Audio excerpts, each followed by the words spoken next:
Salut à tous, c'est Sully Perfecten, j'espère que vous allez bien. On se retrouve pour la review d'Extreme Rules, qui arrive un petit peu tard, mais j'ai essayé de faire au plus vite, et il est très tard, il est 2h30 du matin, pour être exact. On est dans la nuit de jeudi à vendredi, et oui, j'ai regardé ce pay-per-view en plusieurs fois, et j'arrivais jamais à le regarder en entier, et puis il faut dire qu'il était long, et même plus long que prévu, puisqu'ils ont rajouté en plus 2 matchs, les petits malins là, 2 matchs.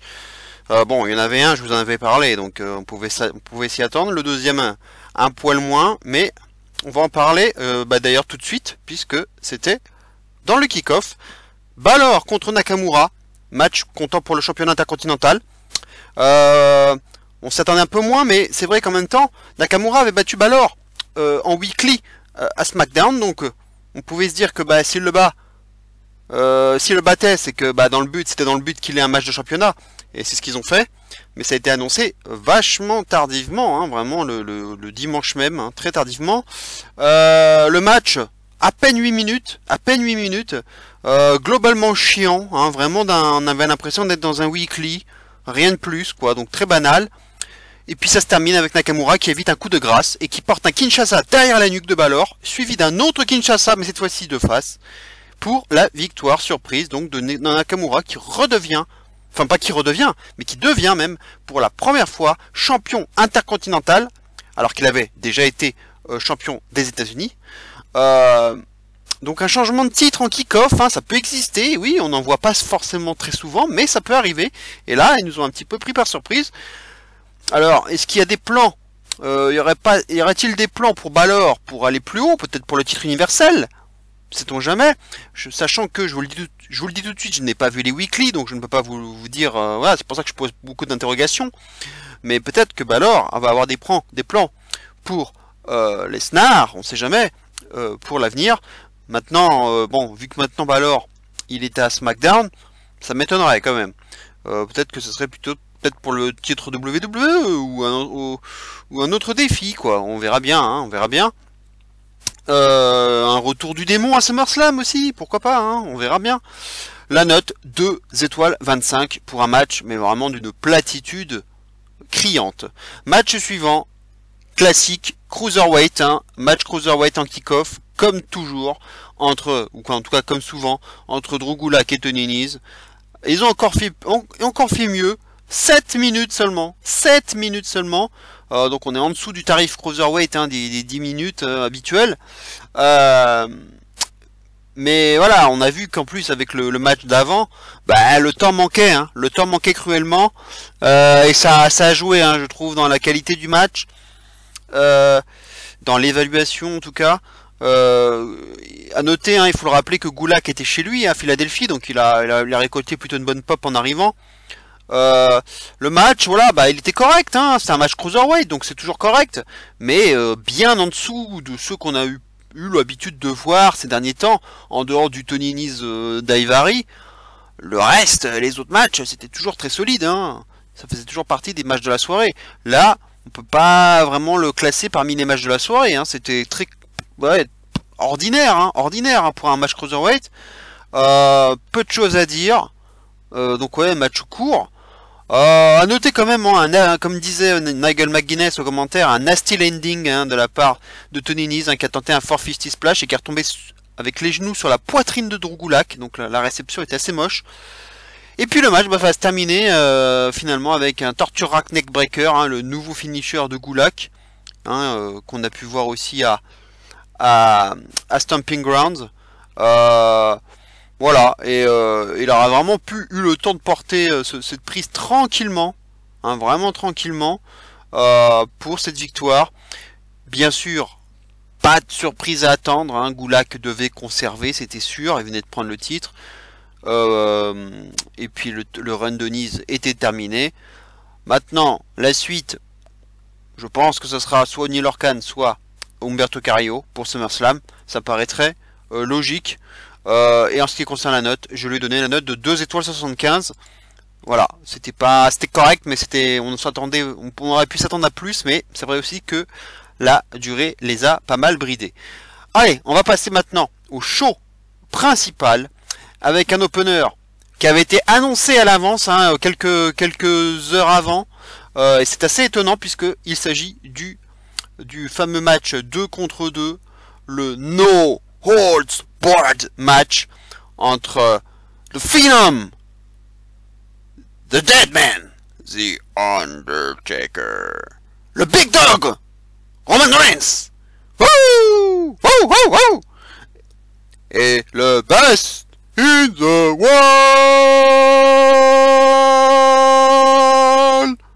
Shane McMahon, et le Scottish Psychopath, Drew McIntyre. 17 minutes quand même, hein, ça fait quand même une bonne durée hein, pour un opener. Et ce qui m'a frappé, c'est quand même l'attente pour un no holds barred match, l'attente très longue avant d'avoir une première arme utilisée, hein, puisque Taker viendra à l'extérieur pour prendre une chaise et poursuivre Shane avec. Mais Shane, lui, va s'enfuir. Et du coup, il recevra pas la chaise, il ne recevra pas de coup de chaise, il s'enfuira tout de suite, et puis il reviendra quand même un peu plus tard. Du coup, ouais, la chaise n'a pas servi. Taker vide la table des commentateurs pour un powerbomb sur cette table, mais Elias arrivera par surprise pour écraser une guitare sur Taker, hein, un gros coup de guitare, tout explosé. Claymore dans la foulée de Drew McIntyre sur Roman Reigns, puis sur Taker, qui donc se prendra aussi ce Claymore. On se retrouve du coup dans une configuration à 3 contre 1 sur Taker. Une descente du coude du ring vers la table des commentateurs hein, de Shane sur Taker. La table s'écroule, premier gros spot de la soirée. Préparation alors d'un coast to coast avec une poubelle, hein, classique, que Shane McMahon réussit. Reigns réagit ensuite avec un Superman Punch sur Elias, mais il se fait ensuite calmer par Drew McIntyre avec un Russian Leg Sweep. Taker se relève façon Taker en surprenant Shane avec un Shock Slam. Même chose sur Elias. Drew McIntyre tente alors un Claymore dans le dos de Taker. Et c'est là qu'on a quand même un très beau jeu de caméra.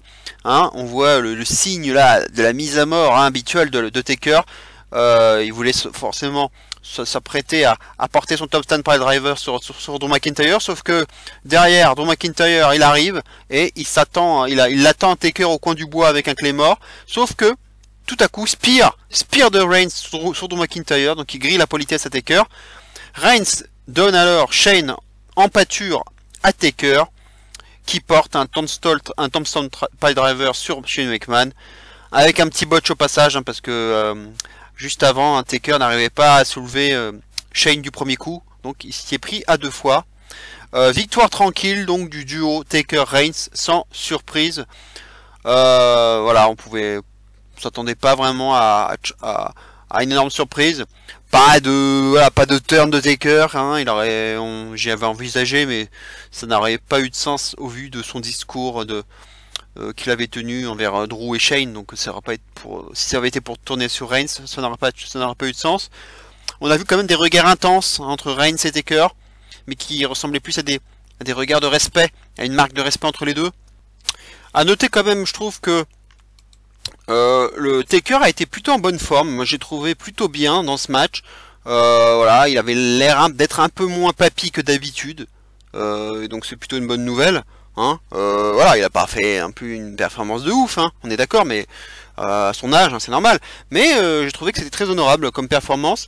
Maintenant, comme je vous disais, bon, bah, un no holds barred match aussi limité en termes d'armes, j'ai trouvé ça dommage.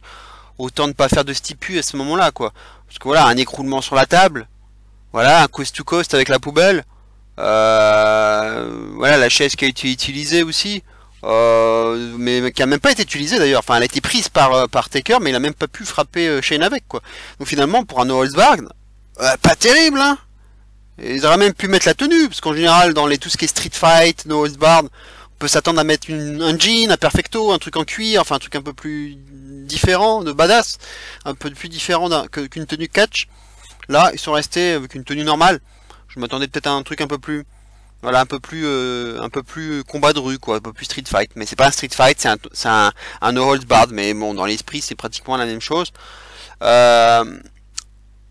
Et on peut dire aussi une certaine protection de la relation entre Drew McIntyre et Undertaker. Ils se sont un petit peu confrontés hein, dans le match, mais ça n'a pas été tant que ça. Et j'ai trouvé que cette protection, et puis cette image finale, donc cette belle image, hein, j'ai trouvé que c'était bien réalisé cette image, donc avec c'est celle que je vous ai mise au début, hein, avec Taker qui fait le signe de la mise à mort et Drew McIntyre juste derrière, et c'était une belle image. Et je trouve que du coup le fait qu'il y ait ce spear de Reigns pour éviter justement ce Claymore, ça c'est une sorte de protection aussi, c'est une façon de nous teaser peut-être quelque chose entre Taker et Drew McIntyre à SummerSlam, hein, c'est ce que les rumeurs disent, et c'est pas impossible effectivement que ce match ait lieu. Je pense que ça serait dans le but de mettre Drew en avant, hein, pas autre chose, hein, je pense. Voilà, mais sinon bah, le match, voilà, il était cool, ouais, divertissant pour un bon opener, quoi, un bon opener. Pas de grosse bagarre quand même sur la rampe ou dans le public. Ça n'a pas été très loin à ce niveau-là. On est resté autour du ring. Vraiment service minimum. Pas d'intervention de Kevin Owens, bizarrement. Ou ça aussi, ça m'a étonné. Au vu du sel là actuellement qu'il a craché sur du sel qu'il a lancé envers Shane là, notamment à SmackDown là, dans le dernier SmackDown. Voilà, moi je m'attendais vraiment à ce qu'il intervienne. Et puis voilà, donc une relation, donc comme je vous disais, protégée entre Taker et Drew. Perf, voilà, honorable de Taker. C'est la bonne nouvelle de ce match. Voilà, opener honnête. Je lui ai donné la note de 3 étoiles. C'est voilà, quand on a Taker, faut plus non plus attendre maintenant à des merveilles. Et franchement, ce match se défendait plutôt pas mal pour un opener avec Taker. Match suivant.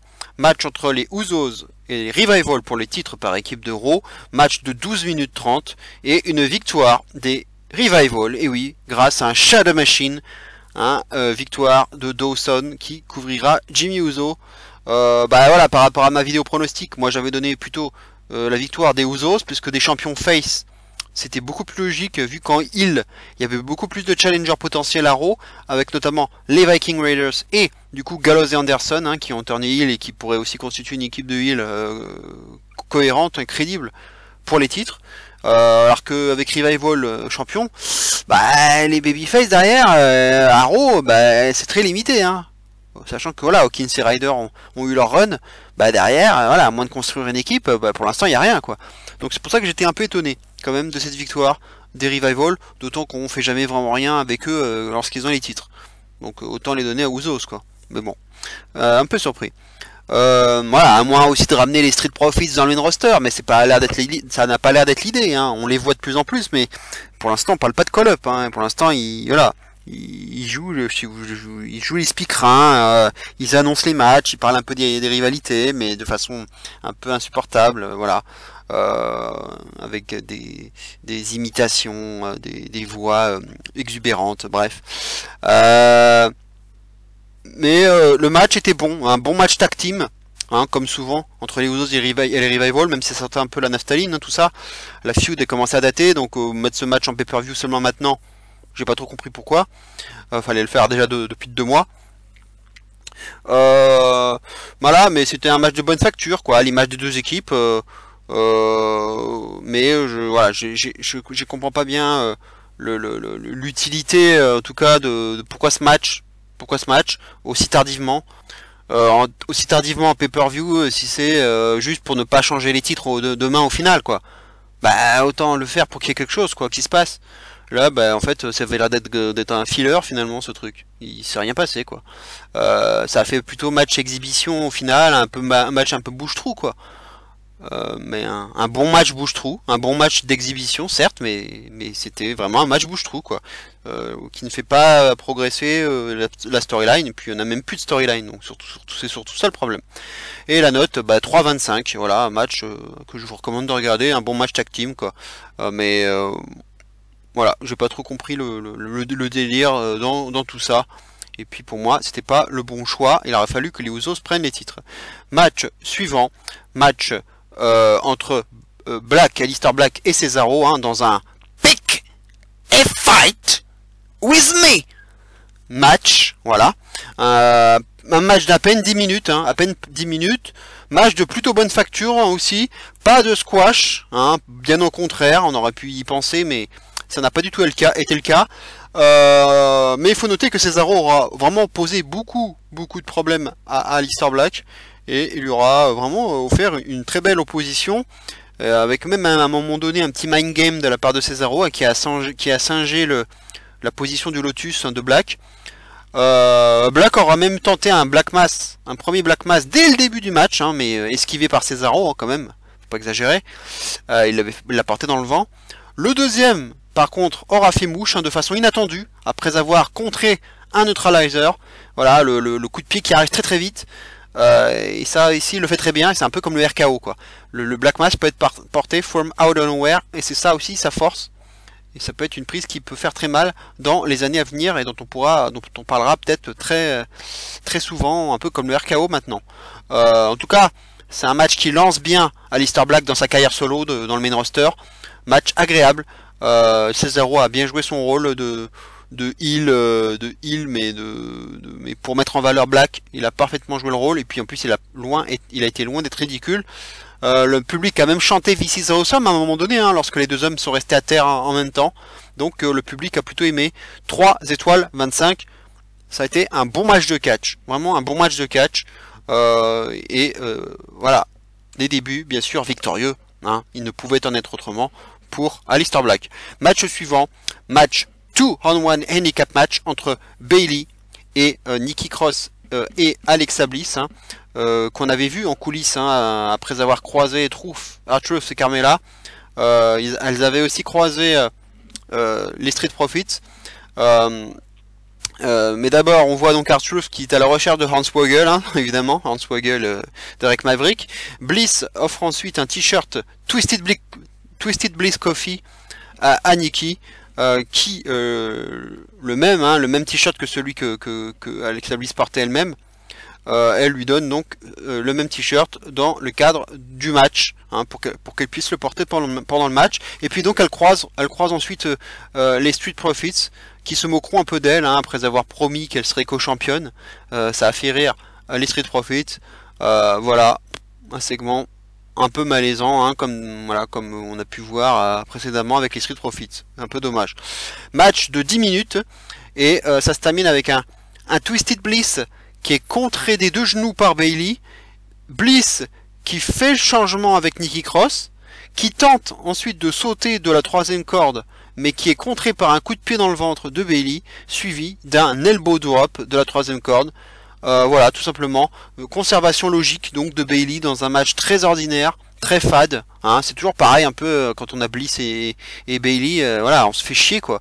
Et je me doutais bien que ça allait être l'un des pires matchs de la soirée, et ça a été le cas quoi. Voilà, c'était vraiment pas terrible. On se faisait un peu chier. Y a pas, mais ce qui me gêne surtout, c'est, je m'attendais à un coup de théâtre, je m'attendais à un truc qui allait faire basculer le match, mais même pas. Moi, j'attendais la couille à un moment donné, un peu comme à Stomping Grounds, quoi. Voilà, je sais pas. Nikki Cross et Alexa Bliss qui se frappent. Une boulette de Cross ou autre chose, mais une boulette, un truc qui nourrit la storyline entre les deux, quoi, entre Bliss et Cross. Mais ça j'ai pas tout compris. Et puis voilà, bon, au moins on s'évite une Lay Cool 2.0, hein, parce que là ça ressemblait beaucoup à ça. Ça aurait été assez pénible à suivre. Donc on n'a pas de co-championne. Et puis en plus, bon, voilà, il faut le rappeler, Bliss et Cross, elles sont à Raw, elles sont pas à SmackDown. Donc arrêtez avec ça. Donc vous les remettez les Raw et puis laissez Bayley tranquille et qu'elle fasse ses feuds avec d'autres feeds mais qui sont de SmackDown. Pas avec Cross quoi, et pas avec Bliss. La note 2 étoiles 25. Déception aussi, puisque Sasha Banks, hein, dont je vous avais parlé, je vous avais dit qu'elle pourrait arriver après, hein, d'autant plus qu'on parle de beaucoup de Nikki Cross qui disait que Bayley n'avait pas d'amis, donc on sentait que Banks pouvait arriver. Et puis elle n'est pas apparue finalement. Elle n'est pas apparue après le match, donc pas de trahison non plus. C'est dommage, aucune trahison non plus de Bliss envers Cross. C'est pour ça, rien quoi. On nous raconte une histoire, mais au final, j'ai pas vu de continuité de l'histoire. C'était comme un filler, une parenthèse quoi. Et que, comme si finalement l'histoire, elle allait reprendre le cours des choses en weekly quoi.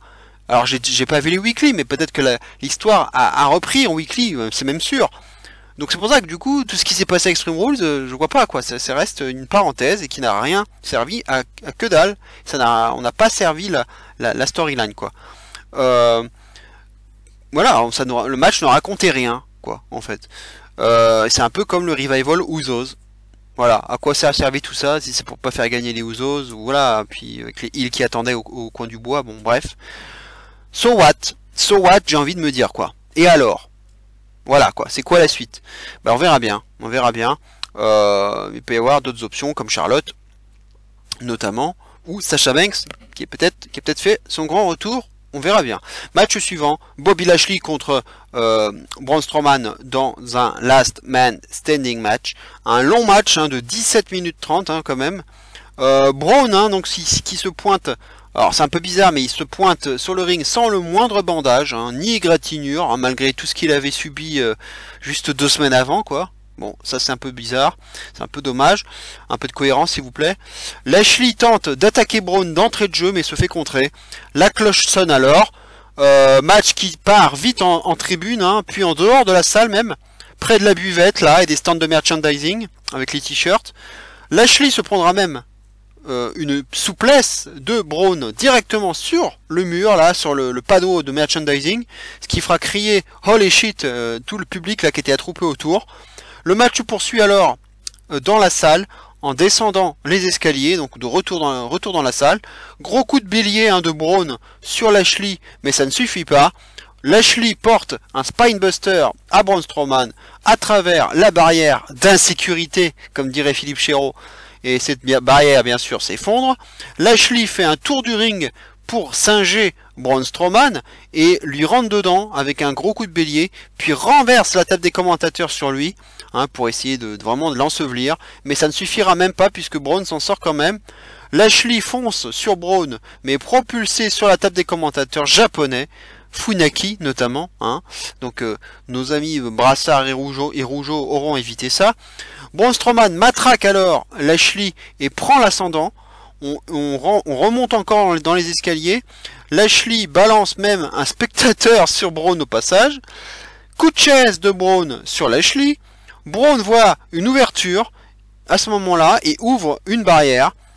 Il voit un trou là et du coup il porte Lashley et porte un power slam sur cette plateforme là qui s'écroule, donc une grosse plateforme. Il y avait un trou et tout s'est écroulé quoi. Les deux ont disparu du champ de la caméra. Holy shit de la part du public et même des hissy dubs qui résonnent. L'arbitre compte. Il se passe rien, on pense à ce moment-là que ça va se finir en double décompte. D'ailleurs j'y ai pensé après, je me suis dit ah merde, ils vont quand même pas nous faire le coup du double décompte, ça serait moche.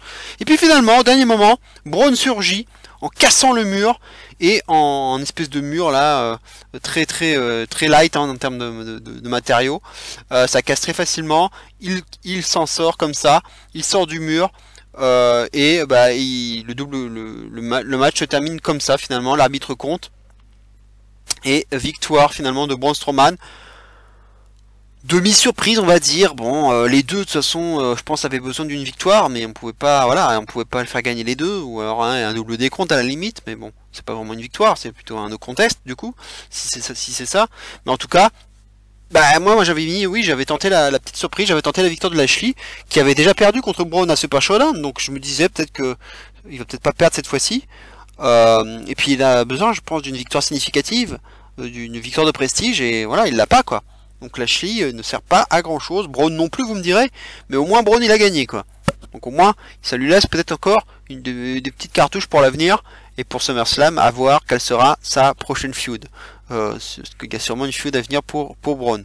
Le match est plutôt cool et divertissant, ça fait plaisir parce qu'on n'en voit pas forcément tant que ça à WWE, des matchs comme ça où on passe en tribune, on passe voir un peu la buvette, on redescend, enfin faire des petits parcours comme ça. Maintenant il y a d'autres endroits que j'aurais aimé voir davantage. On n'a pas vu ça n'a pas traîné au niveau de la rampe par exemple, alors que c'était fait comme ça à Raw. On n'a pas été dans la rampe, on n'a pas été à backstage, je sais pas, près des vestiaires, je sais pas, près des flycases, en croisant d'autres employés, d'autres lutteurs. Ils auraient pu faire d'autres choses comme ça, même aller dehors carrément, sortir complètement de l'arène, puis faire un truc what the fuck là, voilà, où les deux tombent. Bref, ça aurait pu être, je sais pas, un qui se fait écraser par une voiture. Enfin, ils auraient pu aller très très loin, hein, mais ils l'ont pas fait. Mais le match était cool et divertissant de par surtout la stipulation. Donc c'était plutôt pas mal pour un match de bourrin, hein. Voilà, pas de gros work rate, mais ça a quand même fait le taf entre les deux Golgoth. Match suivant, match de triple menace, hein, pour les titres par équipe de SmackDown entre Rowan et Bryan, les New Day et les Heavy Machinery. Match de 14 minutes. Woods, hein, qui prend cher, hein, toute la première partie du match, hein. Il aura été très présent sur le ring, notamment, hein, donc attaqué par Rowan et Bryan. Il sera ensuite longtemps donc sur le ring, et puis Biggie enfin Biggie est écarté par Bryan, hein, contre les escaliers. Du coup Biggie ne peut toujours pas intervenir. Woods se réveille enfin, mais du coup il est obligé de faire le tag avec Otis Dozovic, hein, vu que du coup Biggie est sonné par ce coup dans les escaliers. Et un beau tag de la part de Otis, hein, avec son traditionnel Caterpillar. Biggie refera évidemment son fameux spear suicidaire entre la deuxième et la troisième corde sur Bryan. Tout le monde est à terre à l'extérieur, sauf Otis, hein, qui est seul sur le ring. Le public, bien sûr, l'encourage à plonger, hein, avec une belle overness, une très belle overness pour Otis, il faut le noter. Et puis finalement, bien sûr, Otis ne plongera finalement pas. Il prendra son élan, mais sans plonger. Mais finalement, il va aller sur l'éperon du ring à l'extérieur, et il va faire un petit saut tranquillou sur les New Day et Rowan à l'extérieur, hein, les trois en même temps. Tucker ira aussi de son crossbody à l'extérieur sur Biggie et Rowan. Xavier Woods sauve alors Biggie de la défaite en brisant le pin après un compactor, hein, des Heavy Machinery. Et alors que Rowan était assis sur la troisième corde pour recevoir une avalanche souplex, hein, avec les Heavy Machinery de la part de Biggie, Bryan en loose day fait un petit tag sur Rowan que personne ne voit, sauf les commentateurs quand même qui le disent. Biggie fait alors une superplex sur Rowan, mais sans avoir rien vu. Mais Bryan, du coup, il enchaîne avec un diving headbutt sur Biggie, hein, qui ne voyait pas que Bryan était l'homme légal, suivi d'un label lock. Et là, beaucoup de suspense durant ce label lock, hein, parce que Biggie ne lâche rien. On ne sait pas s'il va abandonner, il est pas loin de le faire. Du coup, Bryan, il assure le coup, puisqu'il bloque le bras, puis la jambe de Biggie, hein, pour éviter qu'il ne chope la corde, hein, à ce moment-là. Mais ensuite, que se passe-t-il? Biggie va sous la corde. Sans toucher la corde, il va dessous. Du coup, la prise n'est pas brisée, hein, parce que c'est un triple threat, donc normalement il n'y a pas de DQ, donc la prise n'est pas brisée. Mais du coup, Bryan lâche quand même la prise, parce qu'il est sous la première corde. Non, du coup non, ça va pas, parce que du coup si ça compte pas un match de no DQ, quand tu atteins la corde, la prise ne se brise pas, donc autant continuer son assaut. Pourquoi est-ce qu'il abandonne sa prise? Et puis pourquoi est-ce qu'il retient la jambe et le bras de Biggie sur le label lock? Parce que du coup, en retenant ça veut dire que du coup, potentiellement, il pouvait choper la corde et briser la prise. Non, ça tient pas trop debout toute cette histoire. Donc j'ai toujours un peu de mal avec ça lorsque c'est un triple threat. Voilà, est-ce qu'on a le droit ou pas de mettre la pièce sur la corde ou bien sur la corde? On a l'impression d'avoir toujours des arbitrages à deux vitesses, quoi. Mais du coup, Bryan porte un kick sur Biggie, et le gifle même. Mais Biggie là commence à s'énerver, ne ressent plus rien, et lui dit même de recommencer. Hein, do it. Bryan est projeté dans le coin, hein, pour son saut-père arrière habituel, hein, son backflip, mais il est repris de voler par Biggie sur les épaules, hein, et là quand il est repris de voler comme ça dans cette prise, on se doute qu'il va se passer comme ce qui va se passer, hein, à savoir Woods qui monte sur la troisième corde pour un Midnight Hour, ou si vous préférez un Up Up Down Down, pour la victoire. Et oui, je vous l'avais dit dans ma vidéo pronostic, victoire des New Day, qui n'était pourtant pas favori du tout, hein. Et ils deviennent 6 times champs, 6 fois champions par équipe, hein, c'est pas mal du tout. Et c'est vrai que il faut le dire aussi, dans les cotes, dans les paris sportifs, eh ben, comme ça arrive souvent dans les pay-per-view, ben, quelques heures avant, il y a eu un changement, un revirement, et tout à coup, alors qu'ils étaient outsiders depuis le début, et ben ils sont passés favoris. Enfin, ils ont leur cote a décru très rapidement, donc il y a dû avoir des fuites, hein, forcément. Ça a marché, ça a fait exactement la même chose qu'avec Ricochet contre Samoa Joe à Stomping Grounds. Hein. Il y avait aussi un changement suspect dans les cotes. Et puis bon, là pour le coup, autant pour les Usos j'ai pas compris, mais autant là pour moi c'était logique qu'une team face soit championne. Ça me paraissait la meilleure des choses à faire au vu du peu de team face qu'il y a derrière. Qui aurait eu derrière pour défier Rowan et Bryan, hein, donc il n'y aurait pas eu trop d'équipe face, donc tu redonnes pas une nouvelle chance à Heavy Machinery, ça va, ils les ont eu suffisamment. Donc du coup, c'est plus simple avec des champions face, quoi. Voilà, donc ils ont su faire, du coup, voilà, comme je vous disais, avec les New Day, ce qu'ils n'ont pas fait avec les Usos. Hein. Match plutôt sympa à suivre, en tout cas, avec une belle exposition des trois équipes. Voilà, un notice over. Hein, il faut le noter. Et puis ce qui était pas mal aussi, c'est qu'ils ont joué aussi sur la malice de Bryan, hein, qui avait réussi, une malice qui avait réussi à fonctionner à Stomping Grounds, hein, avec le small package, hein, sur Tucker. Mais là, cette fois-ci, ils ont montré que la malice de Bryan ne marchait pas toujours. Elle n'a pas toujours marché, puisque voilà, il a porté ce hot tag. Et puis bon, voilà, il a essayé d'en profiter avec Biggie, mais finalement, ça n'a pas fonctionné. Voilà, c'est aussi la morale de ce match. La note 3 étoiles et demie, hein, avec un petit feel good moment en prime en plus, avec cette nouvelle prise de titre par les New Day. Forcément, ça permet aux New Day d'être couverts d'or, hein, c'était aussi un peu ce qu'on nous disait. Kofi champion, pour le moment en tout cas, et les New Day donc champion par équipe.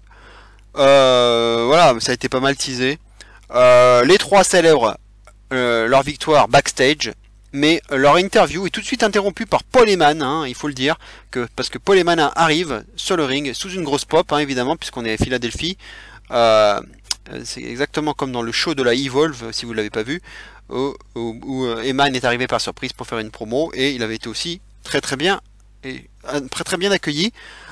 Et le public qui crie EC-Dub et EC-Dub, bien sûr.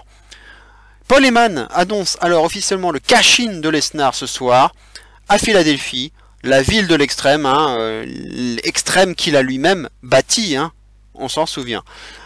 Et puis en gros troll qu'il est, hein, pour finir, il dit est-ce que je vous ai dit la vérité ou bien suis-je Paul Heyman? Et il se casse en jetant son micro. Donc voilà, petit teasing, hein, par rapport au cash-in annoncé visiblement de Brock Lesnar. Voilà, donc bon petit match par équipe, ça fait plaisir à l'image du match d'Euro. Match suivant, match entre AJ Styles et Ricochet comptant pour le titre des États-Unis. Match de 16 minutes 30, hein, donc aussi encore une belle durée. Ricochet, alors il faut le noter, il arrive à peine sur le ring, qu'il se fait déjà attaquer par Gallows et Anderson, hein, qui ont retrouvé leur niaque, hein, et leur envie d'être agressif. Et c'était vraiment ce qu'AJ, hein, leur avait inculqué, hein, elle leur avait demandé de retrouver, hein, cette flamme et ce côté agressif. Le match commence alors, hein, avec un Ricochet forcément un petit peu diminué. Un peu plus tard, un Ricochet plongera même d'ailleurs sur les deux à l'extérieur, hein, sur Gallows Anderson, histoire de se venger un petit peu quand même. Le fait du match, hein, il faut aller directement à l'essentiel, mais le fait du match, c'est quand... enfin en tout cas un petit fait du match, c'est quand il y a un springboard shooting star press, hein, de Ricochet sur AJ, mais que AJ du coup il a le pied sous la corde pendant que Ricochet faisait le tomber, et du coup il y a Anderson là qui arrive et qui le signale à l'arbitre, hein. Il dit ouais, attention, AJ il a le pied sous la corde, quoi. Et Ricochet il joue l'étonnement, et du coup on a l'impression que du coup il a l'air de croire que c'est Anderson qui a fait exprès, qui a mis le pied sous la corde, ce qui est faux. Voilà, mais ils n'ont pas... Je pensais qu'ils allaient raconter une histoire avec ça. Bon, peut-être que ça continuera plus tard, que ça servira plus tard, mais c'est vrai que je m'attendais à ce que ça serve. Ça aurait pu être original, mais ça aurait pu être pas mal, c'est dommage. Mais le match se poursuit, et du coup Ricochet monte sur la troisième corde, hein, pour un 630, mais Anderson tente de l'attaquer, hein, cette fois-ci, mais Anderson se fait contrer par un kick de Ricochet. L'arbitre vient voir alors Anderson, là, qui était au sol, et puis derrière son dos, là, derrière le dos de l'arbitre, il y a Luke Gallows, enfin Gallows, oui, qui fait tomber Ricochet de la 3e corde. Et du coup, AJ en profite avec un magnifique Styles Clash de la 2e corde porté à reculons, carrément. Et donc dos au ring, pas facile à faire. C'est même, je crois que j'ai jamais vu cette prise comme ça, portée comme ça à reculons, c'était vraiment pas mal. Bah, ça lui permet de s'imposer.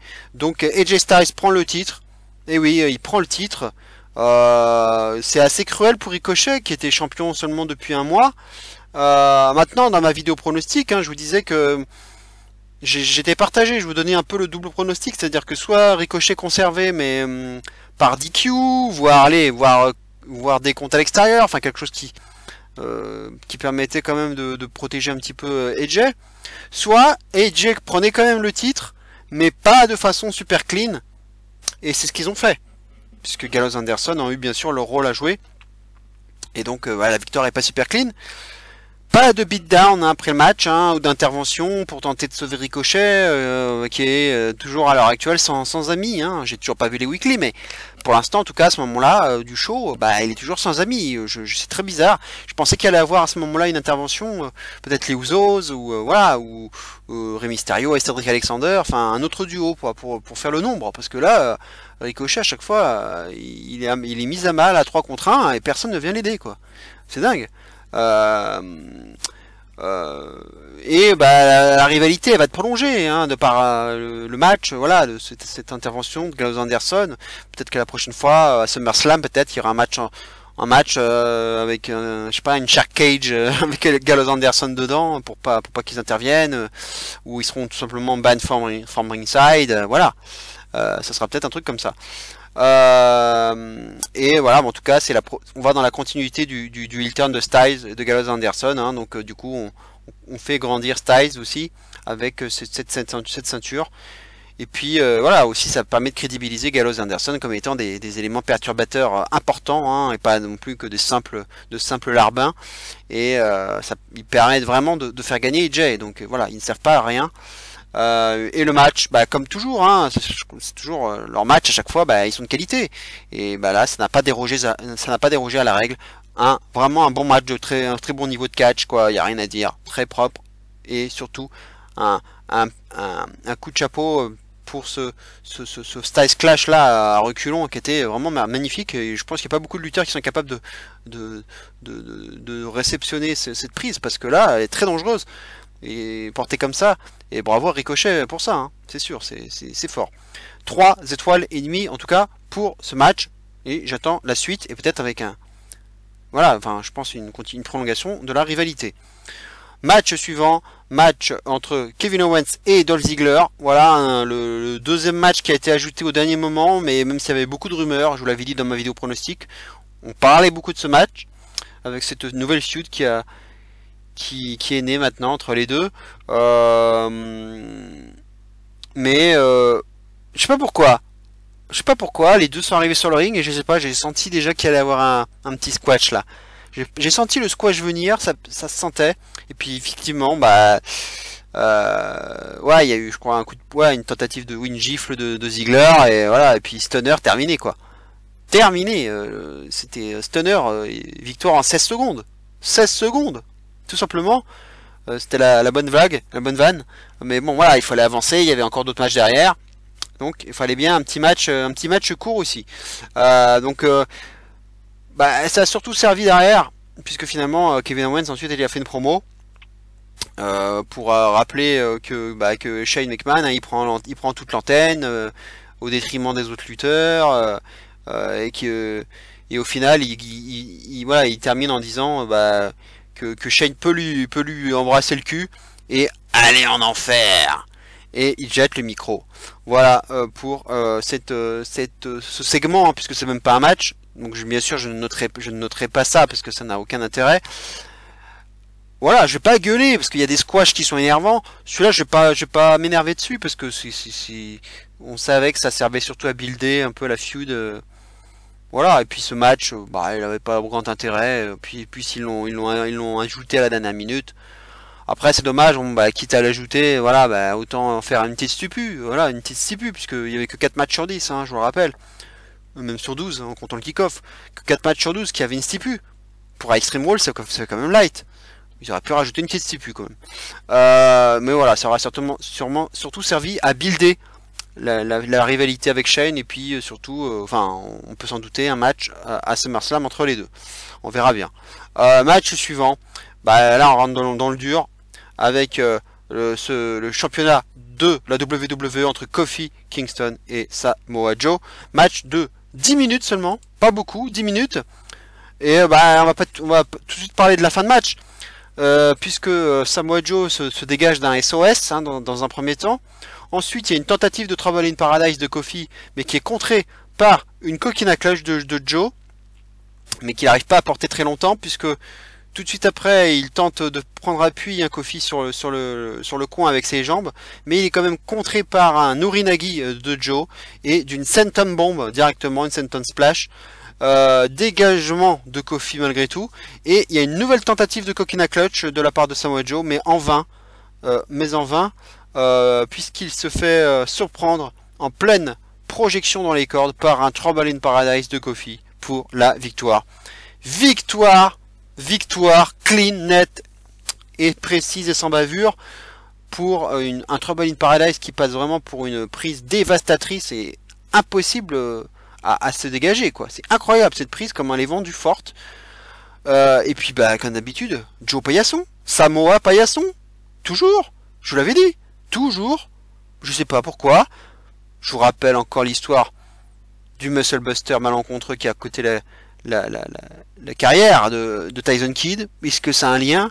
Son physique, j'en sais rien. Il y a ça, à un moment donné, il faut se poser des questions. Le gars, il se prend défaite sur défaite en pay-per-view. Il gagne jamais de match de pay-per-view, jamais. Et c'est le paillasson ultime, ce Samoa Joe, alors que il avait quand même tellement de qualité, c'est vraiment triste.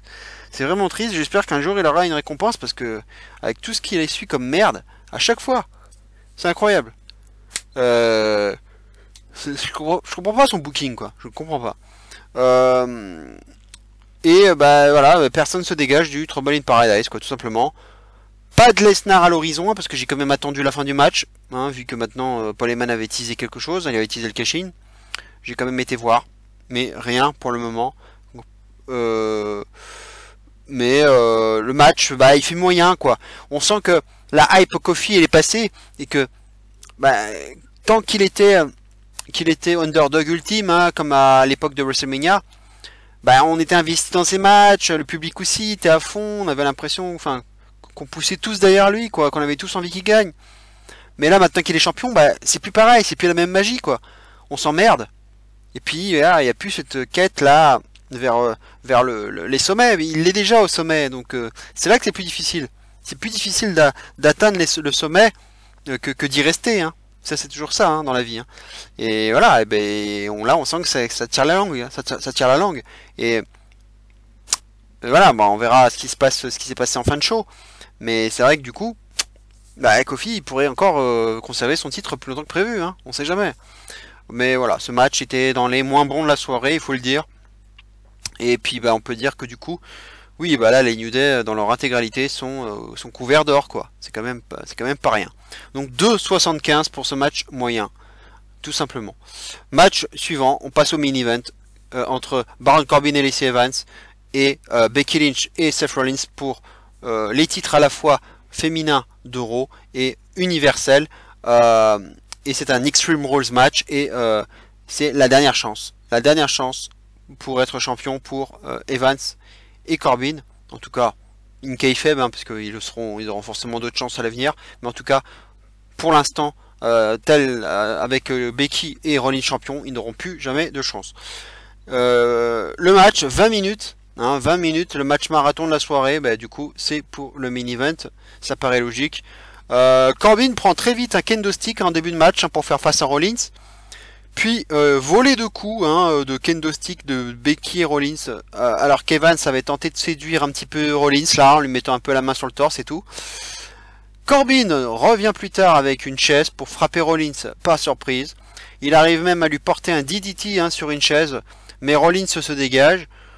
Becky fait le tag avec Rollins, et Roux Evans de coups de chaise avant de lui écraser la tête sur l'une d'entre elles et de lui porter un Bexploder à nouveau sur les chaises.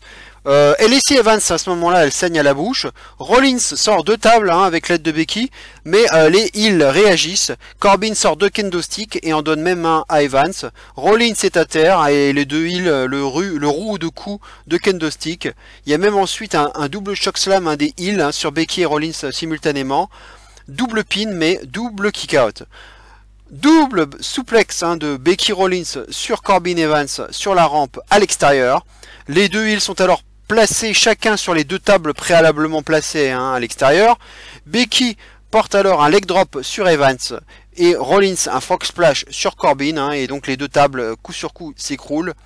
Becky plus tard sauve Rollins du pin après un deep six de Corbin. Petite surprise, là c'est même peut-être même une plus grosse surprise que ça, avec Corbin qui ose porter un End of Days sur Becky Lynch. Alors ça je l'avais pas vu venir celle-là, il faut le dire. Évidemment c'était le truc à ne pas faire. À Seth Rollins qui sort alors de ses gonds et qui sort ses yeux de tueur là envers Corbin. Et là, alors là c'est le festival. Rollins roue de coups de kendo stick Corbin, puis fait la même chose avec des coups de chaise, suivi d'un curb stomp. Evans préfère même s'en aller carrément. On a ensuite un deuxième curb stomp sur Rollins, un troisième, et enfin le pin, victoire de Rollins et donc de Becky Lynch. Victoire tranquille, nette et sans bavure et sans surprise. Maintenant c'est un peu dommage parce que j'avais émis l'hypothèse que Becky fasse abandonner Corbin avec un disarmer. Bon, ils ne l'ont pas fait, ça aurait été drôle, ça aurait été pas mal. Maintenant oui, effectivement ça a été surprenant de voir ce End of Days porter sur Becky. Mais j'ai l'impression que c'est peut-être ça peut être pris ici comme un message envers les hommes qui frappent leur femme et en leur disant si vous frappez une femme vous allez le payer cher au final quoi. Vous allez attention aux conséquences. Et c'est ce qu'on a pu voir avec un Rollins énervé qui l'a frappé de chaise, de coups de chaise et puis et de coups de kendo stick et puis voilà et qui l'a terminé avec 3 curb stomp quoi. Tout simplement. C'est peut-être ça aussi le message derrière tout ça. Mais aussi il faut dire que l'autre message c'est que l'amour triomphe toujours finalement, puisque c'est Rollins qui par amour agit comme ça. Donc c'est victoire de l'amour, tout simplement. Mais au moment de l'annonce des vainqueurs, donc au moment où on annonce les vainqueurs, et la musique de Lesnar retentit. Lesnar est donc bien là, il arrive avec Paul Heyman. Confrontation sur le ring. Rollins l'attend, mais Lesnar porte carrément 2 German suplex à Rollins. Heyman donne la mallette à ce moment-là à l'arbitre et le cash-in est enfin officiel, on ne peut plus reculer. Et là, F5 et 1, 2, 3 terminé, victoire incroyable de Lesnar qui redevient champion universel encore et encore, et c'est la 3e fois que ça lui arrive. C'est quand même la surprise parce que je voyais pas je voyais plutôt un cash-in sur Kofi déjà dans un premier temps, et en plus je le voyais à SummerSlam, mais certainement pas Extreme Rules, d'autant que Paul Heyman nous avait quand même beaucoup annoncé, teasé ce cash-in, il nous l'a même annoncé le soir même. Alors autant c'est cool qu'un cash-in soit ait lieu un peu en opportuniste, en arrivant à la fin d'un match de 20 minutes de son adversaire et tout, donc quand même un cash-in en opportuniste certes. Mais ça me fait quand même chier qu'il ait été annoncé par Heyman à l'avance. Voilà, même s'il peut mentir, on est d'accord. Mais ne pas annoncer les choses, se laisser oublier. Pour moi, c'est ça le cash-in idéal, et c'est celui qui les cash-in les plus kiffants, je trouve, ce sont ceux qui ne sont pas annoncés. On ne peut faire que des hypothèses, en se disant peut-être que ce soir c'est la bonne, mais on n'en sait rien. C'est ça les bons cash-in. L'émotion elle arrive derrière après. Donc si c'est pour nous dire que machin va cacher, là c'est sûr, ce soir il va arriver, on va l'attendre à chaque fois, soir après soir, semaine après semaine, on va l'attendre ce cache, et puis une fois que les stars va se pointer, il n'y aura plus aucune réaction. On se dira ouais super il est là, mais ce sera pas la même chose, ça n'aura pas le même impact quoi. Donc c'est un peu ça quoi, je trouve que je trouve dommage. Et puis quand j'ai vu Lesnar arriver, Becky Lynch comme ça qui était à l'extérieur, encore sonné par le End of Death, j'ai cru même qu'elle allait intervenir pour aider le Rollins quoi. Après tout c'est The Man quoi, donc ça aurait été crédible et ça aurait été drôle de voir une Becky là qui tente carrément de s'en prendre à Lesnar, quoi, pour empêcher le cash-in de se faire, quoi. Ça aurait pu être aussi un scénario sympa à faire. C'est dommage. Et puis en ce qui concerne l'évaluation du match, bon, bah, c'était un match plutôt potable. Hein. Voilà, la stipulation Extreme Rules match, elle a été respectée, on peut le dire. On a vu beaucoup de chaises, on a vu des tables, on a vu des candlesticks. Voilà, c'était plutôt pas mal à ce niveau-là. Une Evans, Lacey Evans, que j'ai trouvé quand même un petit peu discrète. Je sais pas, j'ai trouvé un peu en dessous, un peu plus discrète, oui, que les trois autres.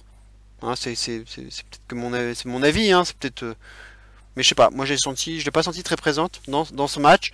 Mais voilà, pas de surprise à attendre, hein, bien sûr. Becky et Rollins étaient voués à rester champions au moins jusqu'à SummerSlam. Maintenant, il faudra voir leurs adversaires respectifs et ça va être sûrement très intéressant à suivre. Mais voilà, donc le match, il se laissait regarder. Pour un main event, c'était pas si mal, quoi. Donc je lui donne un petit 3 étoiles 25. Donc c'est quand même pas trop mal. Même si sur le papier, ça me faisait un peu chier ce match, quoi. Voilà, bah, c'est l'heure du bilan, hein, le bilan de ce show. Et ben, je vais peut-être vous surprendre, mais pour moi, bah, je crois que c'est bien le meilleur show de l'année. Et oui, je pense que c'est le pay-per-view de l'année. La semi-goal annoncée. Et oui, pourquoi? Parce que il y avait quand même beaucoup de matchs. 12 matchs pour un show qui était de transition quand même. C'était même pas un show du Big Four, mais il y avait beaucoup de matchs.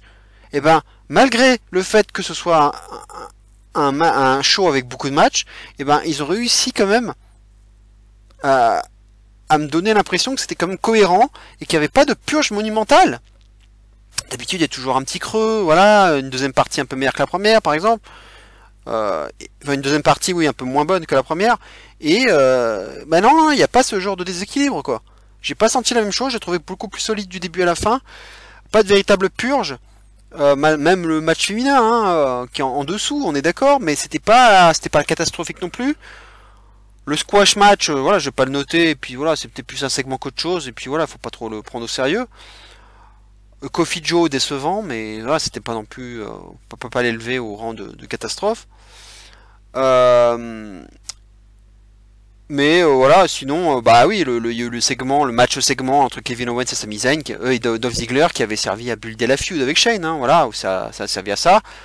Le show est quand même encourageant, hein, et évidemment, il y a l'ombre de Paul Heyman et de Eric Bischoff qui plane, hein, au-dessus de ce show. Voilà, on sent qu'ils vont bientôt prendre les commandes, et on sent quand même qu'il y a déjà un mieux, quoi. En tout cas, sur ce show, j'ai senti un mieux. Maintenant, on va pas s'enflammer, on est d'accord, parce qu'à chaque fois on est déçu, mais c'est encourageant, hein, il faut le dire, c'est encourageant pour l'avenir, et bien sûr, bah, on espère que ça va continuer, quoi.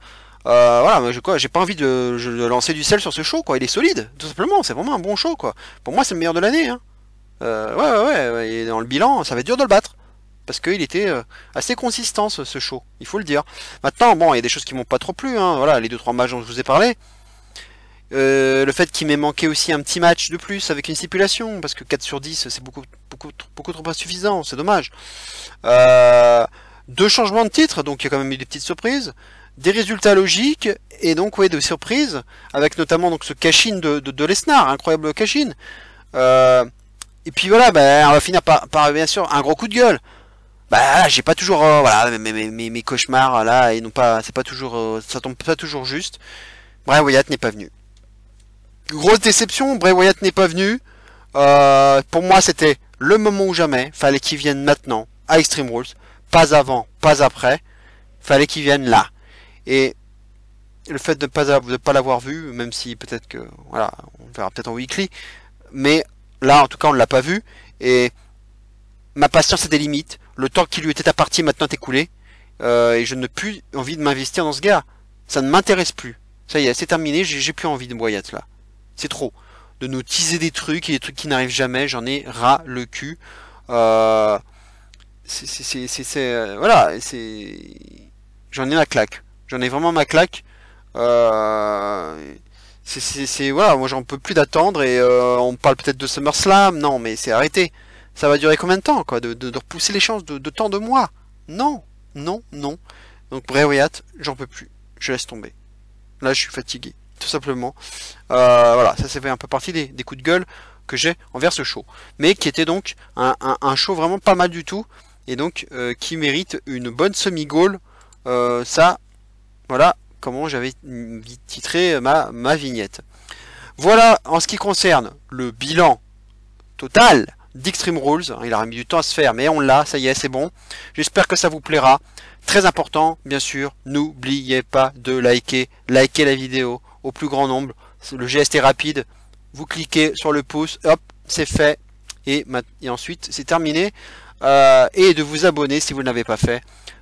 Vous savez, Sully Perfecten, c'est des analyses poussées, plus poussées que la moyenne des autres youtubeurs, parce qu'on est ici, on explique, on essaie de comprendre, de raisonner, parfois de façon lucide, parfois on se plante, hein, ça arrive, comme là, hein, comme Wyatt par exemple, mais c'est ça, c'est le jeu des pronostics, mais en tout cas on essaie d'analyser les choses, et d'aller au-delà et d'essayer de comprendre ce que les bookers ont derrière la tête, les scénaristes ont derrière la tête, et c'est toujours passionnant de se mettre à leur place et de faire un peu de fantasy booking et d'essayer de comprendre les scénarios. Voilà un peu l'idée de ma chaîne, et si vous aimez un peu ça, les scénarios, si vous avez toujours de l'imagination, c'est cette chaîne YouTube qu'il faut regarder. Donc likez et abonnez-vous.